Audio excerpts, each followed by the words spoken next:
இன்றைக்கி 7 பிள்ளைங்களோட அப்டேட் சொல்ல போகிறேன். திருமங்கலம்ங்க. அந்த எலும்பு தர்ற பிள்ளை தான். இவ்வளோ கொஞ்சம் டைம் எடுக்கும். வந்து ஒரு 4 டேஸ் தான் ஆகுது. ஸோ ஃபர்தராக அப்பப்போ அப்டேட் சொல்கிறேன். என்னெல்லாமே பார்த்துக்கலாம். அடுத்து ஐயர் பங்களா அந்த கண் தெரியாதவ இவ நேற்று தான் அப்டேட் பண்ணோம். பட் அந்த கண்ணிலேருந்து தண்ணியாக வடிய ஆரம்பிச்சிச்சு. ஸோ அந்த கண்ணை க்ளீன் பண்ணணும் டெய்லியும். ஸோ அதை க்ளீன் பண்ணிவிட்டு மறுபடியும் கேஜில் வச்சாச்சு. அடுத்து புதூர் குட்டிங்க வந்து 5 டேஸ் ஆச்சு. 4 டேஸ் முடிஞ்சு இன்றைக்கி 5 டேஸு. 2 பக்கமே தையல் போட்டிருக்காங்க கழுத்தில். நாய்க்கடி தான். ஸோ அதுக்கும் மருந்து போட்டாச்சு. அடுத்து நம்ம ஆணையூர் அந்த வால்கிட்ட ஊண்டான பையன் இதோட இமேஜ் நான் போட்டு வரேன். அந்த ஊண்டோட இமேஜ் இப்போ ஃபுல்லாக சரியாயிடுச்சு. ஸோ இவனுக்கு இந்த வாரம் ரிலீஸ் பண்ணுறது தான் பிளான். ஏன்னா இடம் இல்லை. அடுத்து நம்ம ஊமையங்க பின்னாடி அவனோட இமேஜும் நான் வந்து உங்களுக்கு இந்த வீடியோலேயே போட்டு விட்றேன். இப்போ வந்து நல்லா க்யூர் ஆகிடுச்சு. இன்னும் கொஞ்சம் தான் இருக்குது. அதுவுமே ஃபர்தராக முடிஞ்சிடும். இந்த ஒவ்வொரு புண்ணுக்கு பின்னாடி இருக்க ப்ராசஸ் வந்து கொஞ்சம் லாங் டியூரேஷனுங்க. எடுத்தோம் உடனேலாம் முடியாது. எல்லாத்துக்கும் கொஞ்சம் டைம் எடுக்கும்.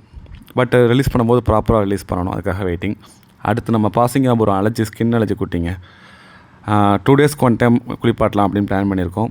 ஸோ வெறும் நார்மல் ஷாம்பு மட்டும் இல்லாமல் இந்த இன்ஃபெக்ஷனுக்குரிய ஷாம்பும் அது போக நார்மல் ரெண்டுமே ஒவ்வொரு தடவை போட்டுவிட்டு க்ளீன் பண்ணிவிட்டு நெக்ஸ்ட்டு வந்து அந்த அலர்ஜிக்குரிய லோஷன் வந்து போட்டிருக்கோம். ஸ்கின் அலர்ஜிக்குரிய லோஷனு. அது போக ஃபுட்டு இன்டேக்கு இதெல்லாம் நார்மலாக தான் இருக்குது. இப்போ கொஞ்சம் பரவாயில்ல. பார்ப்போங்க. இதுவும் கொஞ்சம் லாங் ப்ராசஸ் தான். எப்படி ரெக்கவர் ஆகி வரான்னு பார்ப்போம். அடுத்து நம்ம அது போக அந்த அலர்ஜி வந்து தனியாக வச்சுருக்கோம்ல. நல்ல ப்ராப்ளம் கிடையாது. மற்ற டாக்ஸுக்கு பரவாது. அடுத்து நம்ம தாருங்க முந்தானத்து புகழ் நைட்டு அவர் கொஞ்சம் ரிமூவ் பண்ணார். நேற்று நான் கொஞ்சம் ரிமூவ் பண்ணேன். இன்றைக்கி கொஞ்சம் ரிமூவ் பண்ணியிருக்கோம். இந்த மாதிரி கொஞ்சம் கொஞ்சமாக ரிமூவ் பண்ணுவாங்க. பிகாஸ் அது வெந்த காயம் இருக்கும். ஸோ அதனால் ரொம்ப நம்ம பொறுமையாக தான் பண்ண முடியும். ஸோ ஏன்னா அவனுக்கு பெயினாகவும் இருக்கும். ஃபுட்டு இன்டேக் நல்லாயிருக்கு. கொஞ்சம் டல்லாக இருக்கான். பார்ப்போங்க எந்த அளவுக்கு நமக்கு நல்ல நியூஸ் கிடைக்கிதுன்னு. பட் நம்ம டெய்லி நம்ம பண்ணுற முயற்சியாக பண்ணிகிட்டே இருப்போம்.